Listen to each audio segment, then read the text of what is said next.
Hello, I'm here with Antonia and Adam from Extinction Rebellion. How Oh, you guys doing?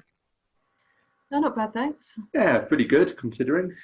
All good, all good. Can you just let us know basically what you've done before the lockdown, how involved you were and what you guys were up to? Okay, so I've been in the XR just under 6 months now, possibly 7 months, Yeah, and taken part in several different actions. The first sort of major action I took part in was the run up to the election. We did several things. yeah, we hosted a hustings, so basically invited candidates for all the different political parties to talk about their views on climate change and ask them questions. We also did a couple of banner drops, one from Ard Peter's Ark. There's an ark situated in Ipswich. It's still there at the moment. Oh, is it? Yeah. Okay. And we got permission actually to drop a banner that said, "Is this your plan?" Or "We need a better plan than this." And then a slightly less official banner drop off the Digby building, which people in Ipswich will know, but basically large, tall, abandoned building in Ipswich with a big octopus called Digby on it. And that banner said "Vote Planet." So we were trying to urge people to vote for the party with the most green credentials, as the next few years is crucial in terms of the climate crisis. Yeah. So, I mean, I know people didn't. so now you've been proper busy out and about doing lots of actions, loads of stuff.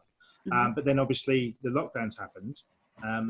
How are you still carrying on? I mean, I know there was Zoom meetings and stuff going on anyway, but what's the plan with actions and getting out there? Is it possible at the moment? Yeah, we have weekly Zoom meetings, and we have been doing quite a lot of online activity. Obviously, that's not really what we want to do in XR. That's not why we joined XR, and we don't necessarily think that's terribly effective. Yeah. So we've started to move the actions in a socially distant way outside the home. Yeah, so we are a direct action group. Obviously, we're not fundamentally a digital action group. Petitions are all well and good, but I think they've achieved so much historically. But we have had some good online activities. We've had these XR films discussions where we've been having these sort of online conversations about environmental films, and some people from outside XR turned up for that, had discussions. We've got one coming up next Wednesday, is it? Yeah. On the story of plastic, so people can watch that at home, and then we're going to have a sort of facilitated discussion. But yeah, we're moving more into these socially distanced actions, making sure to keep people apart. But as some of the lockdown restrictions have been lifted, we've been more able to do these. So a couple of actions took place at the weekend. One of the things we're focusing on is to no going back to the normal state of things after the COVID lockdown is lifted. One of the side effects of lockdown is that people are using their cars less, and therefore it's been recorded that climate emissions are at a record low for the last couple of decades.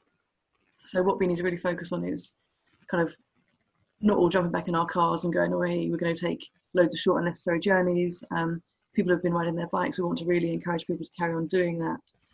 So one of the actions that some intrepid XR members have been doing at the weekend is spray painting the roads with cycle stencils.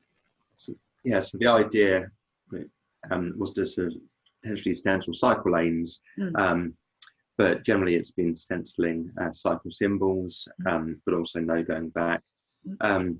And this is with chalk paint, so it's not environmentally damaging. It does wash away. Yeah, it obviously. does wash away eventually. Yeah. But we also did a sort of protest action, a silent protest outside one of the banks. We did, in Ipswich. Yes. Yeah, we wanted to protest against the bailout of using government funds of industries that support the fossil fuel industry. A lot of conventional banks do invest heavily in fossil fuel industries, and we want to make people aware that that is where their money is going, and it's being used to prop up and support the fossil fuel industry. So we wanted to raise awareness of that in a socially distant way. We all stood 2 meters apart. We held placards on the Sunday, and that's going to be going on over the next few Sundays throughout lockdown. It seems like you've still been really productive. One thing I've asked everybody I've interviewed is what positives have you seen come out of the lockdown? You've sort of touched on that with the environmental factor. But anything else you can say that, you know, even when we come out of this, anything more positive than before we went in?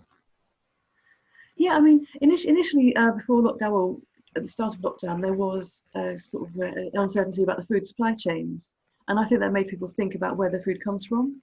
At the moment, we operate on a just-in-time basis in supermarkets where food arrives just in time for it to be sold, and then it goes off very quickly.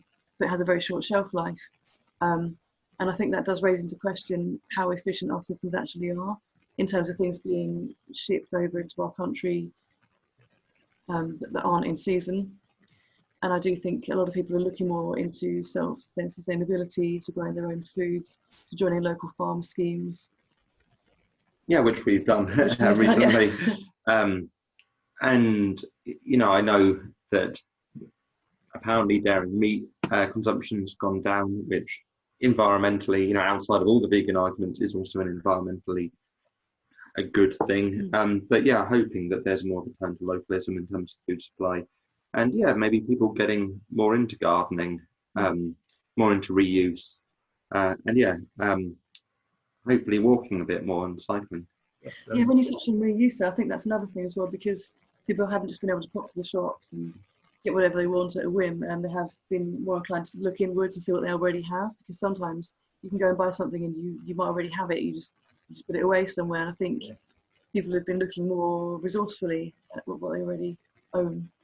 Yeah, I've done the same actually, because especially to start with, when I wasn't really going out at all, and then you're eating what you've got left in the house, and that's what you should do. That's why it's there, you know.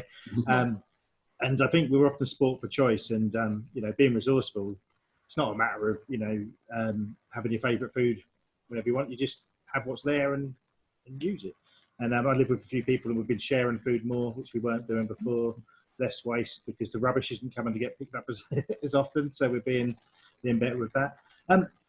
Right, just one last thing. Once this has all happened, what are your goals for once we can get out and about and do stuff? Back to normal, or have you ever think and can do anything any differently? Oh, absolutely. We should be doing things differently. I do think a lot of the issue around XR and our perception of the public of XR is that I think people think we're here to preach to them and tell them how to live. And like, individual actions are important, but more important, I think, is structural change. So you may want to live a certain way and rely less on fossil fuel, but you're not necessarily supported to do that by your government.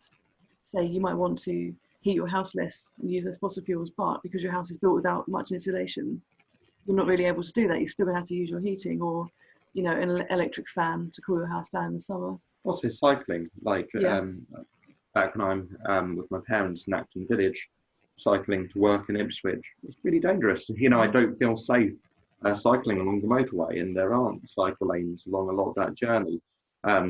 So yeah, making sure that the local councils are actually putting money into public transport and cycles, rather than everyone. Yeah, that's a good point actually, because it's almost like you're discouraged to cycle. People say do it, but it's not safe. That's one of the reasons I haven't been out. I walk pretty much everywhere or get the bus.